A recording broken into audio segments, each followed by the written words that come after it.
morning. We want to thank you guys so much for coming out today. My name is Brandy Wood. I'm the Director of Marketing and Communications here at Truett McConnell University. It is my distinct honor to tell you that the Board of Trustees voted unanimously last night to appoint our new interim president, Dr. John Yarborough. Please welcome him.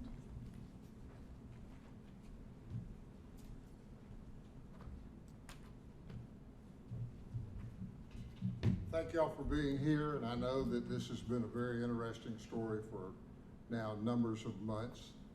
And you're in the room that the trustees met in yesterday from 10 o'clock in the morning until after 7 o'clock last night. During their time, they had some routine business that they had to take care of, and I was in the room at that time. But then they went into executive session and they heard a report from their independent investigator who served the trustees and made the report to the trustees. He made an oral report to them. And they were in executive session where I was not there. Only trustees were in the room and our attorney. And after that, they had discussion in the executive session, and coming out of the executive session, they chose to separate Dr. Caner from the institution. There are still processes of working out all the separation agreements, and I'm not privy to them, and they're still a work in progress at this moment. But I can tell you that I am the interim president this morning, and that Dr. Caner is no longer president of Truett McConnell University. Dr. Caner was president for 17 years. And during that 17 years, the university experienced phenomenal growth, both physically, numerically, and in influence. But it became obvious to the trustees that it was a time for separation and time for a new president. They will, according to our Constitution and bylaws of our institution, the chairman of the Board of Trustees has the power to appoint the search committee for the next president. Over the next several weeks, he will be appointing a committee. You can understand, he will have to contact them, get their agreement to serve, and then that process will begin. How long it may take, none of us know. I've been a Baptist most of my life, and in churches as they search for their next pastor, and I was on the search committee that brought Dr. Caner here. And it took us about 6 months to get a new president.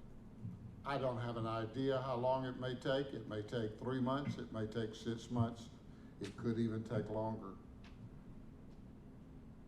But the search team will report back when they've discovered the man they believe that God would lead to become the president. They will report back to the trustees, and again, our Constitution and bylaws give our trustees the authority to call the president, or in secular terminology, employ the president. They then will report to the faculty and staff and media as a whole concerning the new president. How long that process takes, none of us know. Who that might be, there are no names that I've ever heard mentioned at this point, because this just happened yesterday. Honestly, going into that meeting, I don't believe anyone knew what the outcome of yesterday's meeting might be. Most of y'all know that I have been serving as acting president during the time of the investigation. I came into that meeting at the beginning of that meeting, not knowing what I was going to be doing after that. I retired 6 years ago, and it's like I told the staff, I didn't seek this position. I didn't apply for this position. I've recommended others for this position. And I'm 76 years old, and I'm not working on my resume. I'm working on my obituary at this point in my life. But if you want to find out anything about me, I do have a website, and you're welcome to go, and my biographical data is on my website. This university, I'm an alumnus. I love this university. It was a junior college when I graduated in 1969. I've been a part one way or another, either by being an active alumni or being on the board of trustees or speaking in chapel, because this university now impacted my life as a junior college. This is a special place. God has used in thousands of lives over the years. Our students today, they're enjoying being at a university. By the way, last night, we had an annual hoedown they did. They had 505, was it? At the hoedown last night, being college students. They're in class getting a biblical worldview education. Now listen, I know that sometimes secularly they say biblical. Well, that's not really an academic education. I'll put the education you receive at Truett McConnell University against any higher education facility anywhere in Georgia or anywhere in America for that much. Our faculty are of the highest quality. If you want to know what the future of Truett McConnell is, we are not going to deviate one iota from who we have been and who we are is who we're going to be.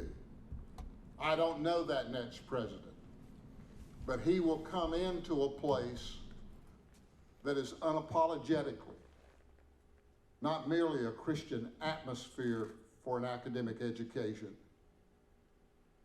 but an unequivocal, quality, excellent education based on the biblical worldview. Our enrollment this year is up over last year's enrollment. We're in the process of enrolling students for the future.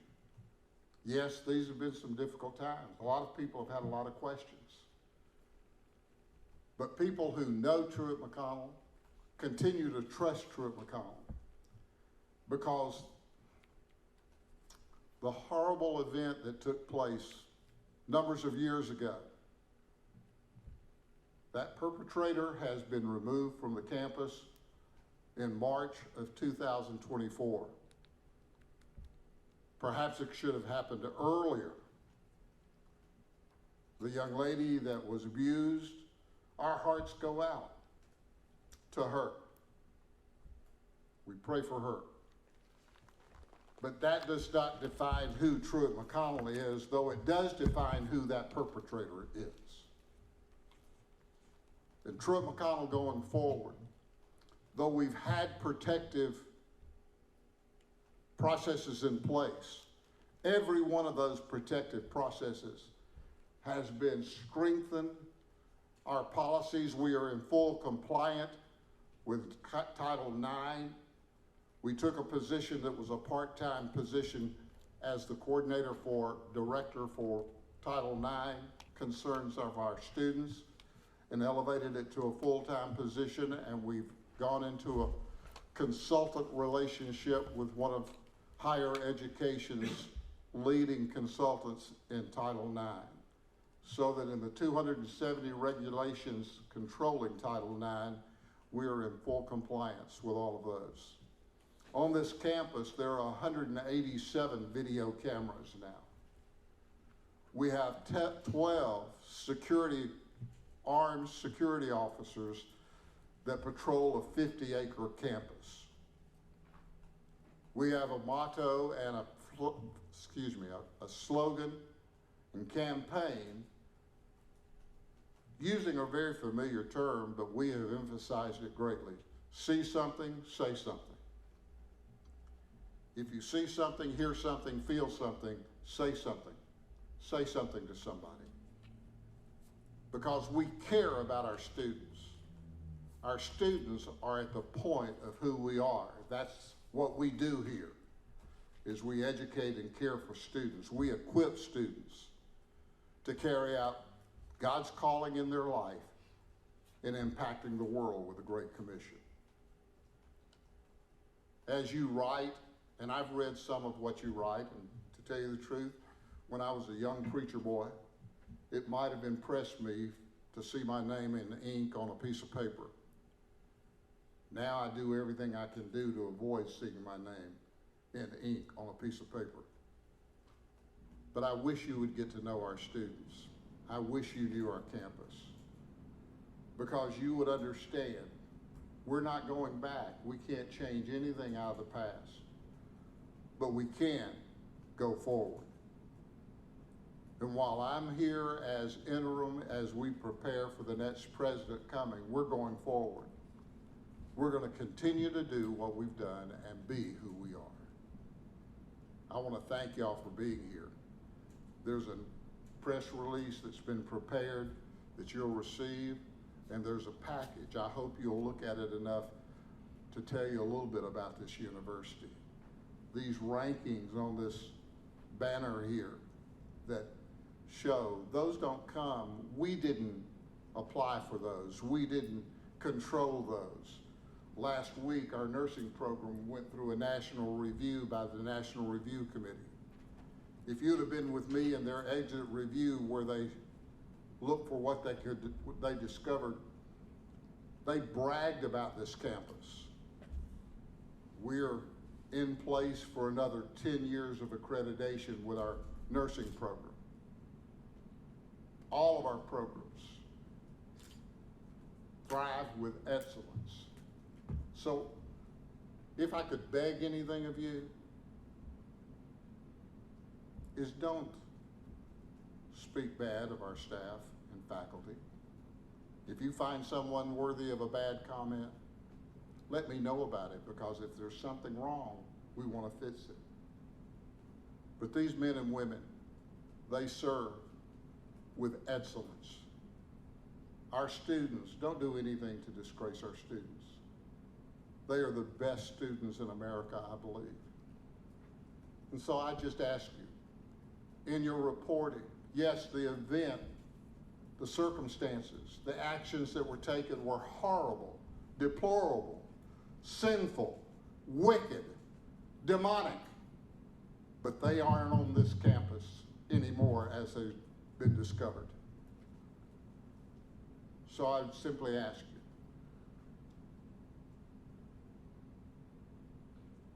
look for the future with us.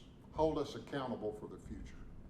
Hold us accountable for who God's called us to be. But that's all I can ask of you. Thank y'all for being here today. The information will be given to you. And let me tell you, that as soon as things are settled, our trustees will have another press report, but things are so unsettled, we know less than you want to know until they get through with the negotiations of the separation and all that that would entail. But I can tell you, I'm interim president, and Dr. Caner is no longer president of the university today. Thank you. Any questions? What do you want? Whose question? You want to ask? Did the investigator determine how high up the Truett McConnell hierarchy people knew about the accusations involving the vice president? I have to tell you, I wasn't in the room when the report was given. Are any of the trustees here to answer that question? There are no trustees here today. Will Dr. Caner have any involvement with the university going forward, such as professorship, or is he fully separated from the university? He will not be teaching on campus. He will not be on campus. And was this a termination or resignation? Well, That's what's all being negotiated right now. okay. And you can't speak to, can you speak to how the board made its decision? They had I understand, because I wasn't in the room, I understand they had a lively discussion. Okay. When did the executive session start, or yesterday? With what? When did the executive session start? When did that? The You said executive you said- session start? Yeah. I would say it was 11 o'clock. In the morning, okay. They started at 10, did the business they needed to do. I recognize since members of the board rotate off every year. We have 30 members on the board of trustees. And we had 6 rotating off, and we recognized them during that. That's why I was in for the first part, recognized them. And then when they went into executive session, they heard the investigators' report, had a discussion, and then in executive session, you can't act on a motion. So they came out of executive session, acted on a motion, went back into executive session. When I was called to come back in, they were out of executive session, and very quickly, they ended up going back into an executive session, and they voted on extending an invitation to me to come in. And do you anticipate any other changes with other members of university leadership? Obviously, None. I don't know if the Let me- investigation looked at other individuals on campus. There are none. There were none recommended at the meeting, to my knowledge. Our Constitution and bylaws says the trustees employ the president. Everyone else in the institution works at the pleasure of the president. So the trustees can recommend that the president dismiss someone else, but they don't have the power to dismiss someone. But that means you do have the power? Sir, You do have the power. I do have that power. Do you anticipate learning the results of the investigation to take any actions if necessary, yourself? I have in the past, even in the past 4 months, and would in the future if someone was worthy of dismissal. We have previously reported that there were several Truett McConnell staff or faculty members who were let go after calling attention to the sexual scandal. Is there any planned attempt to reach out to those individuals and bring them back into the university, or to apologize or compensate them in some way? Not to my knowledge, and I don't know how much they were compensated when they were dismissed, and I have not read any of their personnel files. That's history, and I wasn't a part of that. I can tell you we don't have any blank places that we're trying to fill with anyone, and our budget would not allow us to create something we don't need. Can you speak to the effect this has had on this situation over the last several months has had on the university? You mentioned that enrollment is up this year, but what has the impact been on campus, on the environment of campus, or in terms of interest or the questions you've been receiving from prospective students? I can tell you we've had a record inquiry, I mean a record inquiries for next year, off the chart. But I can tell you that we're having a struggle a bit with getting the bottom line. I think many people were waiting to see what was going to happen with our trustees. I can tell you that our enrollment being up this year, let me tell you that our returning students is an all-time record from the previous year. They were here when everything was stirred up and all, and they and their parents still determined to come back to Truett. The atmosphere on the campus among our students, most don't know or really aren't involved. As long as they're getting what they're getting in the athletics and in class and the academics, that's what they're here for. A faculty and staff, yeah, of course you're concerned. You're employed. You've got a family. You want stability. And at a transitional time like this, one of my big jobs is to assure stability so that they don't have to fear for their jobs. So we know that Dr. Caner is no longer the president. You guys don't know at this point whether he's still going to be employed by the university? Excuse me, the second part of that? that he's no longer president, but Will he be employed by the university moving forward? Has that been decided? being employed, Yeah, in any capacity? no, No, so he's not gonna be employed in any capacity? no. Okay. So Let me what, kind of, just, no. okay, so what did the investigation reveal? Like, why was he actually? So, I mean, we drove all this way to come to this press conference and you can't tell us what this investigation? I don't know it. If I knew it, I'd tell you. Well, how come you don't know it? You're the interim president. I wasn't in there. Well, you didn't ask? It's not my report. It's the report of the trustees for them to take the action they could. I have been in this position for less than 12 hours. No, let me be accurate. 17 hours. And the university apparently made the decision not to put a spokesman for the trustees themselves in this setting. The trustees chose. Will you be learning the results of the investigation? Do what? Will you, at some point in the future, be learning the results of the investigation or receiving a report? I don't see a reason I need to know. Are you gonna apply for the permanent position? No. Okay. Let me be very categorical. No, I'm 76 years old. That is 3 years younger than the President of the United States, but no. Are there any new rules in place governing fraternization between faculty and staff and students, or as in this case, faculty and staff and junior staff? Because the reports are that there were closed-door sessions between the victim and Vice President Reynolds. We have increased the security on our codes. That Where- doesn't exactly answer the question. Okay, how can I answer your question? Is there any rule about Yes, faculty or there's a staff rule that bringing people to their you homes? can't be in the same room as a professor or staff with someone of the opposite sex with the door closed. Okay. That's what I was trying to tell you, is that we increased the codes. Our codes of conduct are what we are able to employ on our staff and faculty, Will you guys? and me. Sorry for interrupting. Will you guys be sharing the results of the investigation? I mean, at this point, we know that Dr. Caner is no longer president. He's not going to be employed by the university, but you haven't told us why. I mean, what did the investigation find? Are you guys going to make that public at some point? Didn't you ask that a while ago? Well, are you going to make it public at some point? You don't have that information now, but are you guys going to release it? That is in the separation negotiation. I do know that much, whether the investigation will be released or not. So It was an oral presentation, but they will receive a written presentation from the investigator. I know they're going to know what the investigation found, but will you guys make the findings public in any way? That's in the negotiation right now with the separations.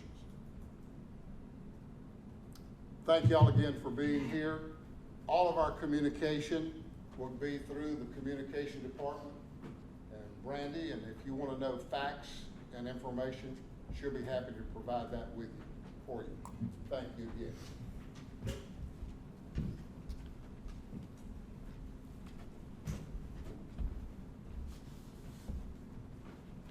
So I have a packet for everyone before they leave. We have an official press release in the packet, as well as how to request additional information as far as if you are requesting interviews from Dr. Yarborough, as well as there's a Truett McConnell fact sheet. The press release, the original press release from June 6th, as well as he talked about the compliance with Title IX.